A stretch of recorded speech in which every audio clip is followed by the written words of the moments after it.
This is the Forgotten Fields Project. I'm Robin Reed. Our topic today: hurricanes and mountains, a deadly mix. As we record this episode, 2 weather disasters have struck Florida in 2 weeks. Helene, the first hurricane, ravaged the western Florida coast, then deposited flooding rains in western North Carolina that killed hundreds, before sliding up into southwest Virginia with devastating floods. Tara will have more on recovery efforts there with our special guest, Courtney Henderson. Then just 2 weeks later, a monster with the mild name of Milton exploded into a Category 5 hurricane with wind gusts of 200 miles an hour. It followed an odd path from Tampa to Orlando and was gone in about 12 hours, but not before spawning killer tornadoes along the east coast of Florida. Back to that first hurricane now, Helene. Flooded areas like Freeze, Galax, and Independence in Virginia, well, they're no stranger to floods along the Appalachian chain, but this one was personal for Southwest Virginia. The impacts will last for years.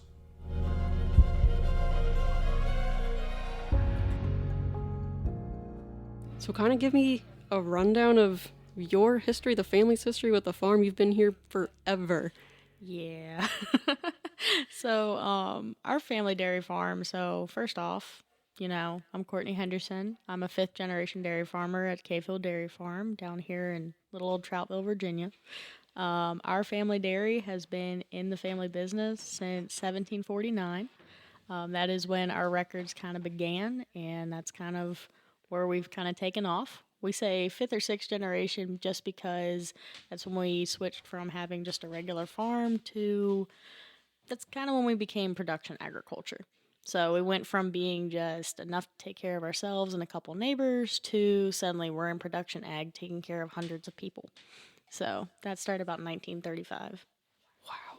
Okay. So you've literally been here forever since the induction of the... Wow. That's amazing. So what are y'all currently doing? How many head? What's your operation look like? So currently I'm milking about 120 cows twice a day, every day. I am in charge of milking the cows. I'm in charge of breeding the cows, treating the cows when they're sick, and basically anything to do with the cows. My dad and granddad are very much involved too. So it's the 3 generations on the farm together. Okay. Granddad does a lot of machinery work and basically whatever else he wants to do. He does the things that we don't really have time for, and he does a great job at it, and it helps us a lot. Dad takes care of the baby calves and whatever else needs done. So Dad and I are kind of utility players on the farm. We do basically everything and anything we need to do. So. It's funny you say what you don't have time for, because whenever we hang out, it's always super, super late at night. We're trying to cram something in. It's just amazing that there'd be something that's amazing. So how many of the people do you have working with you? Any type of farm hands? So I have 2 girls right now that switch off and on milking. So one will milk like 5 days a week. The other will milk on weekends. Okay. And then we have a full-time boy that does all of our young stock feeding. So anything that's weaned and up. So about anything from about 6 months to about 2 years old. So, Okay. And he also runs machinery too. I mean, when it kind of comes to the farm, you kind of think, oh, everybody has a specific job. Well, we do, but we don't, because in the broad scheme of things, we're all helping each other with everything all at the same time. So, Okay. All right. And coming not from a dairy background at all, I drink, well, you know how much milk I drink. A It's lot. it's shameful. But how many times do they be milked a day? How long does that take? twice a day, every day. Each cow takes roughly 9 minutes to milk out. Yeah, it's pretty quick. So an average milking takes me about 3 hours, 3 to 4 if I have a lot more cows than normal. Especially when we have like sick cows, they have to be milked differently because their milk can't ever go in the tank. So I have to make sure to separate it out, watch them closely, take records on what they're doing and how they're reacting to treatments and certain things. Sometimes it takes less time if everything's healthy and everything's going great, but in a world where you're milking 120 cows, it's not too uncommon to have 1 or 2 that aren't always feeling great. And how many gallons are they producing a day? We roughly produce around 8 to 10 gallons of milk a day per cow. So it's a lot of milk. And where does it all go? What's your outlet for it? So DFA, which is our cooperative, so Dairy Farmers of America, they take it down to Winston-Salem, and it is basically sent back to Food Lions and Walmarts as just the store brand. Okay. Okay. And regulation wise, you're not allowed to make any cheese or do anything of your own accord, your own outlets. Okay. State of Virginia is very particular on raw milk. There are times where people do like herd shares where you'll buy a cow, quote unquote. And some people have had great success with that. My cousin is one that just started that, and they've been doing really well with it.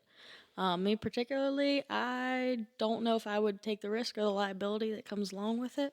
So I like the co-op taking it, pasteurizing it, because once it's off my farm and once it's processed, it's their fault, not mine. Very cool. So we're getting into the fall season and everything. Does anything change on the farm, work, labor wise? Yeah, it gets kind of crazy. This is supposed to be our downtime, right? Yeah, right. This Like is everybody winter thinks time. it's the downtime, but no, this is like it gets really crazy for about 2 to 3 weeks, and then things kind of calm down again, and then they just get crazy again. So right now we finished up corn and we finished up our feeder steer sale. So we raise feeder steers. So every bull on our farm becomes a steer, and they're on our farm for about 2 years, and then we'll sell them that fall. So we had our feeder steer sale. We sold 55 this year. We had our corn harvested. We made about 1,600 ton of corn silage, Okay. which is low.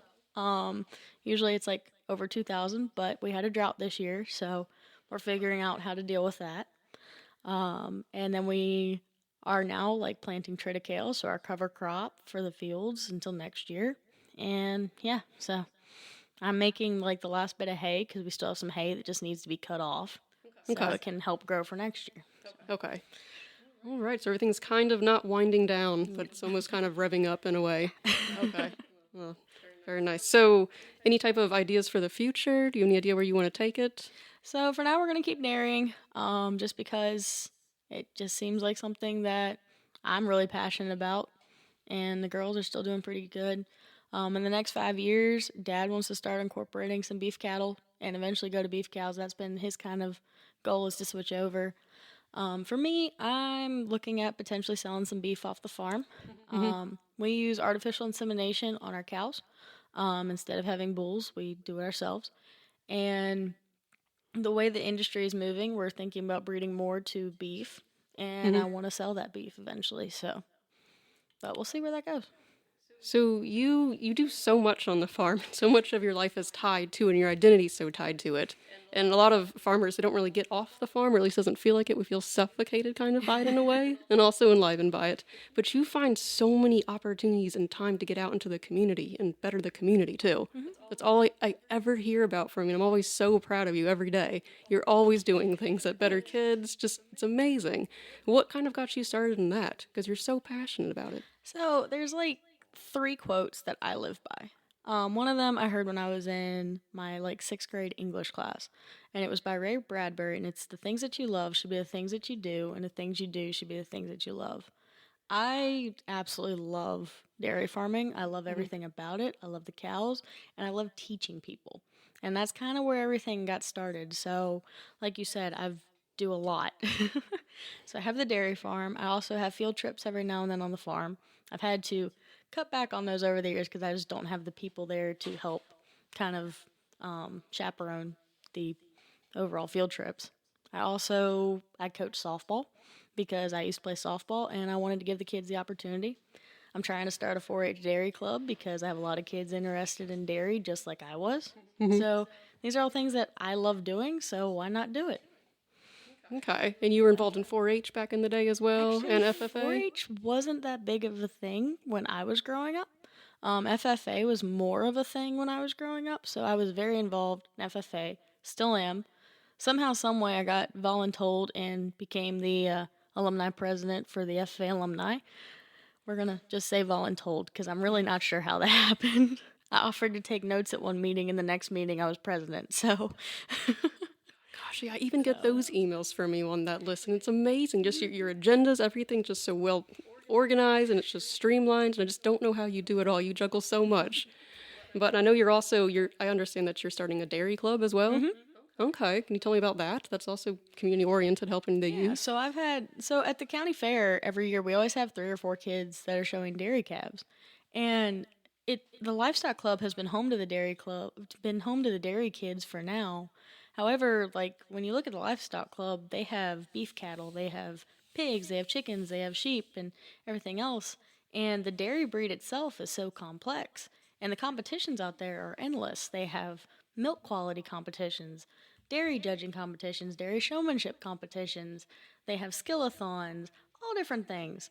So, why not give the kids an opportunity to be able to do and focus on just those competitions?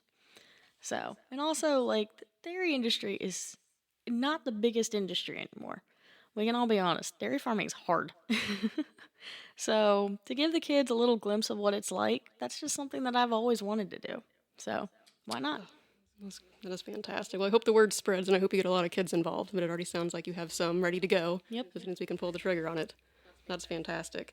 So, besides all your other very, very local, hyper local community involvement, something happened recently with the hurricane, and you got incredibly involved with that. And everybody else is just able to donate money to the general cause. But what was something pivotal? What pivotal event kind of led to you to really get involved with it? So, for one, I didn't expect it to get nearly as big as it got. So basically, I almost felt guilty because our county wasn't in the least bit affected by the hurricane. A little bit of the northern end was, but in reality, we got lucky. We completely and totally got lucky, but not so much anywhere else. And I have a lot of friends down in western North Carolina, southwest Virginia, and so on and so forth. And I'll never forget, I was on Facebook, and one of my good friends, her mom was posting that they couldn't hear her. They hadn't heard from her. That the hurricane hit and they couldn't get a hold of her. They didn't know if she was alive. They didn't know where she was. And for 3 days, they lived in basically limbo, not knowing where she was. And when they did find her, she and her husband had gotten to a church, and she was running a nursery, and he was doing a bunch of other stuff. And I was like, well, if they can survive a natural disaster and still be willing to help people, and I didn't have anything happen, why can't I help people? So I found people that I knew personally down in North Carolina, and I found avenues to get donations and such to them. And in 1 week, somehow we managed to raise $5,000 and get an entire tractor trailer load of supplies to Galax, Virginia, to be distributed in North Carolina and Southwest Virginia. God, how did you orchestrate that? The logistics I behind really that? have no idea. I have a lot of really good friends. I have really made it my goal. Like I said, I have 3 quotes I live by. The first one was perfect for earlier. This one, it was one step can move mountains. You just have to take that first step. And so that's what I decided to do. I took the first step and I just started reaching out to people I knew. Reaching out to Rockingham Cooperative. I've worked with them with my farm for years. I reached out to Bryant's Orchards because I've known Kelsey for a long time. They reached out to me asking how they could help, and I said, can I make you a drop-off point? Farm Bureau, I'm very involved with, being on the state Young Farmers Committee. So I said, hey, can I use y'all's place? And then I had several others that reached out and asked. And then when I needed a tractor trailer, I knew a guy that owns a company, and I said, hey, how can you help me? Gosh, so it all came together extremely quickly. Very fast. I think my phone like said I was on it for like 10 hours a day all last week. 'Cause it was just constant messaging, constant phone calls, constant everything just to make sure that I could have everything I needed in order for it to work out. I remember you told me that you actually saw the effects of the donations to the physical people. You saw the end effects. Yep, they sent me pictures of the truck being unloaded and the people coming and picking up the supplies. And like, I know we had like baby clothes. We actually bought like brand new baby clothes for these people. And this one family, they were overjoyed because their baby had been in the same thing for like 3 weeks, for 3 days, or ever since the hurricane hit.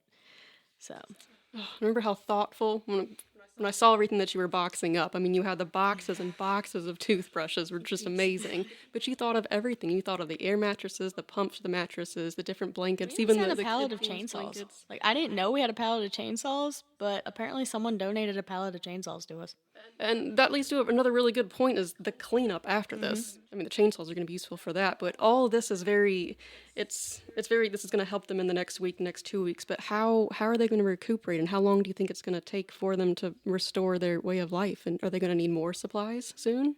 So what I did was when the trailer load went down there, I contacted my friend again and I said, hey, you let me know when you need more supplies. right now, since they're finally able to open things, so originally, before I ever got started with mine, people were trying to take things down and help them out, which is great and wonderful, but they didn't have any way to handle anything. There is nothing left. It's just an open field. So the infrastructure wasn't there. And then once they finally have gotten to where they have places, they can start accepting loads and accepting donations and such. So mine kind of opened the door for that because I found someone and somewhere for it to go. But I told her, I said, you're going to get a lot of donations right now. A lot of people have been waiting for this moment, so a lot of things are going to come down right now. I said, when you start running low, you let me know, and we'll do another drive. Because cleanup's going to take months, but the rebuilding is going to take years. And not only on a physical standpoint, but mentally, these people are having to literally learn how to live again with their new surroundings, Yes. their new homes, their new everything. Yes, and for us, it may just be a blink of the eye. It's not in our backyard, but how do we keep it fresh? Like, how can we keep aware of what you're doing and how we can help out? Oh, I'm all over Facebook. I am all over Facebook. I'm constantly finding ways, constantly finding things that we can do. Right now, I'm even considering setting up a Santa run and basically calling down and getting a list of toys some of these kids want and just getting a bunch of pickup trucks together, go down about a mile out from the kids, everybody put on an elf costume and like decorate their trucks like sleighs, just so these kids have a Christmas, because Christmas is in like 2 months, if that. Yeah, yeah. And it takes. we all know that in a normal family, like Christmas is one of those times where you're spending a lot of money, you're trying to be really joyful during the holidays, and these people just lost everything. Mm-hmm. It's not going to be rebuilt by Christmas. So if there's any way that we can make these people feel special during Christmas time, why not? Isn't that what Christmas is all about? Yep, Christmas spirit. Yes, it's easy to tear down and build back the physical, but the emotional and the spiritual. Yep. That's where it's going to take all of us together. So then, besides that, tell me about the farm specifically. What type of effects did all this weather and the flooding have on the farm infrastructure down there? Oh, the farm infrastructure down there, I'm finding things out like day after day of how bad it really is. So there was this guy, I know for a fact, because we were talking to my milk truck driver the other day, and this guy had bought 1,000 cows, brand new dairy. He had bought equipment, but the buildings had just finished everything. And the hurricane hit, and he let the cows out because he was like, the water was rising too fast. So he cut the fence and let them up in the mountain. He hasn't seen those cows. Oh. He watched his parlor float away. He watched three brand new tractors float away. And he has nothing now. So what are the options at this point for somebody like him? He has no idea. And I don't think anybody does, because no one expected it to go this way. So right now it's talking to insurance, talking to the, I guess, North Carolina, I guess it's like we have the VDAC, so I guess they have NCDAX or something, Department of Agriculture down there, and trying to figure out how he can rebuild or how he can pay off what the cows were trying to pay for. So, and then some places, they just don't have any fences left. A couple farmers have lost cows. One of my good friends, he thought he got away with things pretty fine, and then he found out that he had like 3 cows die because they got stuck in the mud. So the farming infrastructure down there has definitely been kind of crippled for the moment. But just like everybody else in agriculture, you find ways to persevere and keep going, because at the end of the day, it's not just about you. You're trying to take care of your animals, you're trying to take care of your family, but you're also trying to take care of other Americans, and you're trying to find ways to feed them and take care of everybody. Oh my gosh, so is there ways we can send down feed? Are there any type of organizations? I mean, your Facebook posts are amazing. You let us know all the resources. Yeah, so there are a ton of benefits going on right now, and donation drives just like I had. Rockingham Cooperative is doing a huge drive right now, where they are matching donations up to $25,000. They're sending feed, they're sending fencing materials, they're sending all sorts of things. The Virginia Department of Agriculture is also sending down donations to Southwest Virginia. North Carolina has a drive going on. So there are a ton of different donation sites going on right now. Farm Bureau has the Virginia Fairs, which I can't remember what the fair stands for, but Virginia Fairs is doing this huge project right now to donate stuff for Southwest Virginia. So the farm bureaus overall, I will say, they have stepped up big time in all of the states and are really doing their best to make sure that the producers are taken care of. Good. So then as a regular citizen, we can just expect maybe some updates. Definitely from you, of course. So if we can help again with the next wave of donations when they're needed. Yep. Okay. I'll be keeping everybody updated as I know. I didn't realize how many people paid attention to my post until I did this drive of mine, and so now I realize that my page is very well watched. So I hope that by being able to use my page as a platform, more and more people will be able to help out. Proud of you. I'm very, very proud of you. Oh, man, that is good.